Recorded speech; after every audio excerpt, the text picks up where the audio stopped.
the quadratic formula. So the quadratic formula is the way that you can basically see if a quadratic equation has a solution, and it will find it.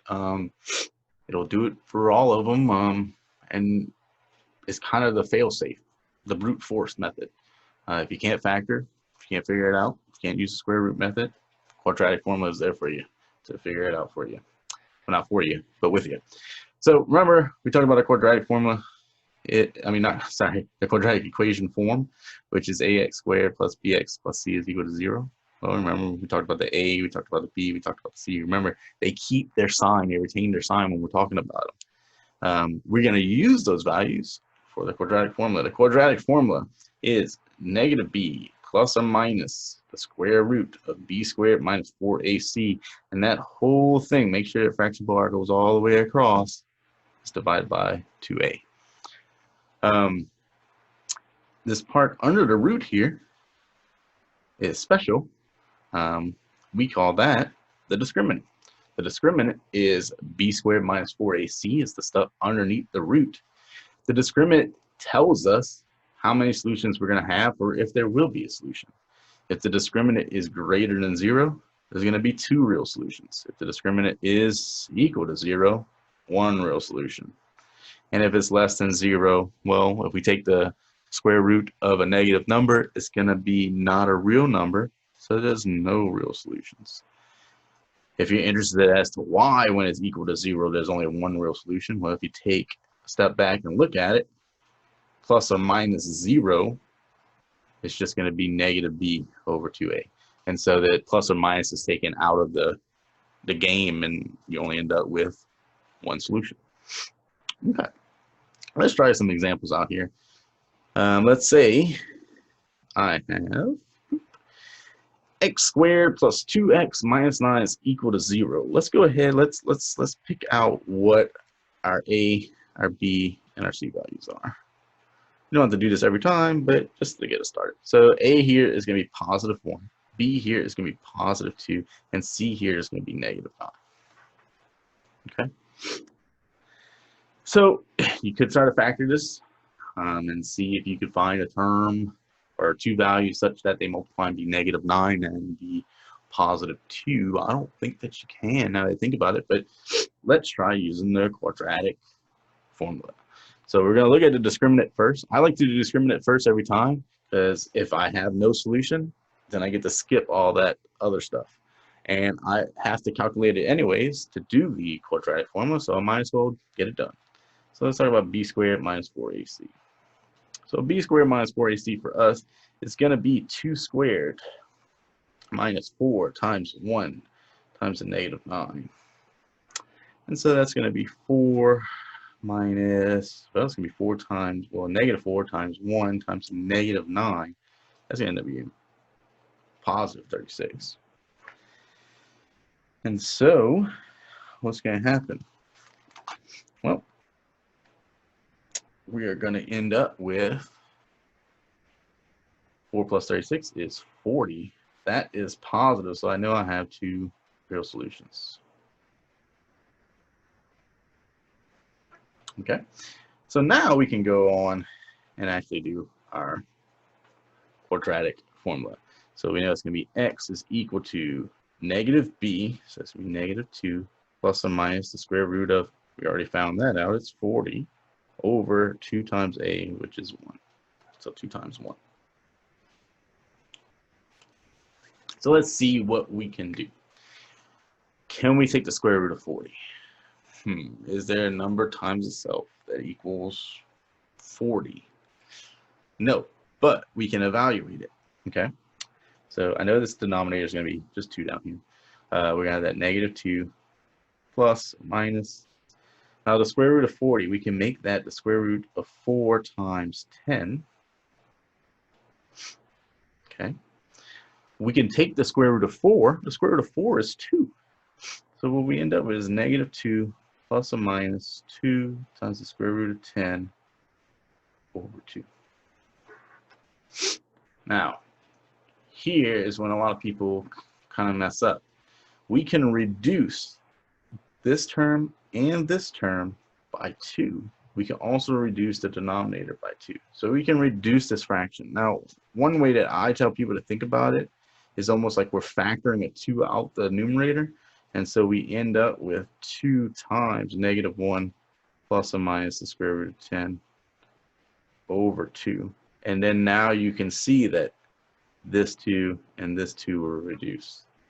And so what we're going to be left with after that reduction is just -1 plus or minus the square root of 10. If you do the factoring out first, it will stop you from just reducing one term, which is something that happens quite often for people. Okay, and so we end up with a solution set here.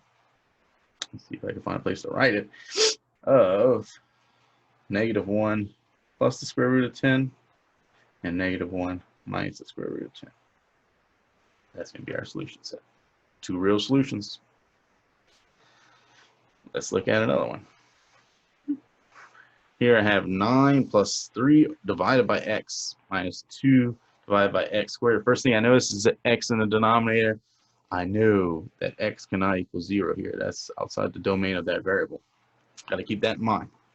Okay, so how do we solve this? Well, just like we did with linear equations, we want to get rid of the fractions. What we're going to do is multiply both sides of this by the least common multiple of that, those denominators, which is x squared in this case. And so what we end up with is 9x squared plus 3x minus 2 is equal to 0. Now we have a quadratic equation. So let's do the discriminant first. We know a is 9, b is positive 3, c is negative 2. We're talking about the discriminant, which is b squared minus 4ac, which is going to be 3 squared minus 4. Let me make that 4 a little better. Times, what was a 9, and c was -2. And so what we end up is 9 plus 4 times 9 is 36 times 2 is 72. And that's going to equal 81. So 2 real solutions. Got that again. Oops, sorry. Sheet. Go to it. All right, so let's plug in our values into the quadratic formula. It's going to be -b, so x is going to equal, let's write it out, -b plus or minus square root b squared minus 4ac all over 2a. So in our case, that's going to be -b, which is a -3 plus or minus square root of 81 divided by 2 times 9. What's nice about this one is we have the -3 plus or minus the square root of 81 is 9, and then that's over 18. So when you have one like this, all we gotta do is we just gotta do arithmetic to figure out what this actual value is gonna be. We're not gonna have a square root left over. So we're gonna end up with 2 answers. It's gonna be -3 plus 9 divided by 18, and -3 minus 9 divided by 18, which will end up giving us what? 6 over 18, or -12 over 18, which will reduce, and we'll have a solution set of, oh, let's get rid of that equals. They don't really equal. We're going to end up with a solution set of 6 over 18, which is going to be 1/3. You reduce both of them by 6, and -12 over 18, we reduce both of them by 6. We'll end up with -2/3. And so that will be our solutions for that quadratic equation. And let's look at the last one. So for this one, it's not in the right form. It's not ax squared plus bx plus c is equal to 0. We need to move that 4x. So we'll subtract 4x from both sides. We'll get 3x squared minus 4x plus 2 is equal to 0. Let's do the discriminant first. Remember, that's b squared minus 4ac. And we'll have negative 4 squared minus 4 times 3 times 2. This is going to be 16 minus 4 times 3 times 2, which would be 12 times 2, which is 24, and we end up with negative 8.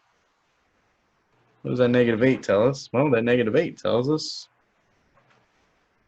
that the discriminant is less than 0, and so we're going to end up taking the square root of a negative number, a negative 8 in this case, and so this is going to have no real solution.